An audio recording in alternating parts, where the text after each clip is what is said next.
Hi, I'm Benge. I'm a Microsoft MVP Nokia Developer Champion, but specifically I'm one of the guys that like buying a whole load of gadgets and plugging them into computers and phones. So do you have permission from home to do this? Most of this stuff I think my wife knows about. I'd say most. Yep, most. So in other words, this video can never go onto the internet, into YouTube, and I can't send it to Amy? Yes. Okay, so what's your day job? What do you normally do during the day?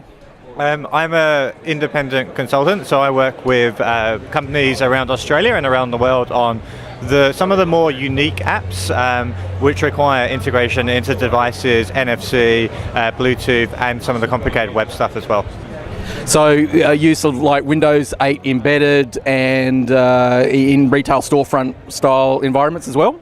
Yep, so the stack I work across is primarily Windows 8, 8.1, the ARM devices, Windows Embedded, and Windows 8 as well.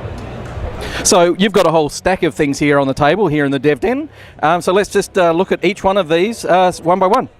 Okay, sure. So what we're going to start with is we just have a standard ASUS VivoTab RT, so it's a Windows on ARM device, Windows RT device. It's actually connected across to this quite Tony Stark style robotic arm. This is just a standard USB toy purchased off of Amazon. It's $60. You actually build it yourself. It was a fun little project. But it's actually trying to show off the new features we have in Windows 8.1, which is a new driver called WinUSB that actually allows us to use JavaScript or C# or C++ to actually talk directly back to the USB devices. What that essentially means is I can pick up my tablet, an ARM tablet, an Intel tablet, an Ultrabook, and all in one, and I can start controlling this nice little peripheral device. Similar fashion, we also have a USB missile launcher. This one's actually slightly different because it recognizes itself as a HID input device. And what that means is it uses a standard out-of-the-box Windows driver. We don't need to have any drivers plugged into anything, and it will work on the ARM devices as well. And again, I can start controlling it with a tablet. I also have a couple of Bluetooth devices. Windows 8.1 and Windows Phone both support Bluetooth 2, and Windows 8.1 supports Bluetooth 4, which means we can do interesting stuff with things like smartwatches. We also have this little robotic ball called a Sphero, which is actually a two-way Bluetooth connection between the device, so that it tells us where the ball is as well. And in Windows 8.1, we also have, as I said, Bluetooth 4 LTE, which is actually, low energy, which is actually mainly used in fitness and health accessories. So things like heart rate monitors, which means we can start building apps where we can put peripherals on people and we can start reading their heart rate, their breathing patterns and things like that, reporting it back into these rich modern style apps. The other devices I have here, I have point of sale equipment. So we have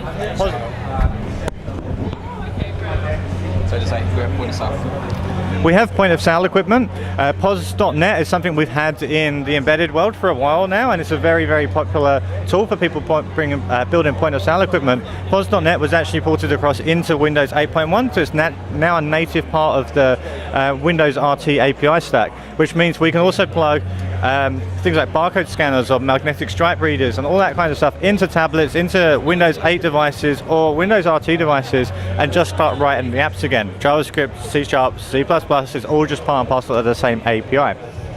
Some of the more unique devices we also have, this is a Netgear push-to-TV device. It actually uses Wi-Fi Direct and a wireless technology called Miracast, which is actually a wireless display technology. So this is just a HDMI connection and is powered by micro USB.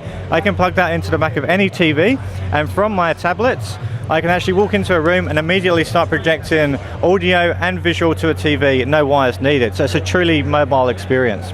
Last one I have here is also Leap Motion. So we've seen Connect for a while, and there's some great Connect sessions here at the event.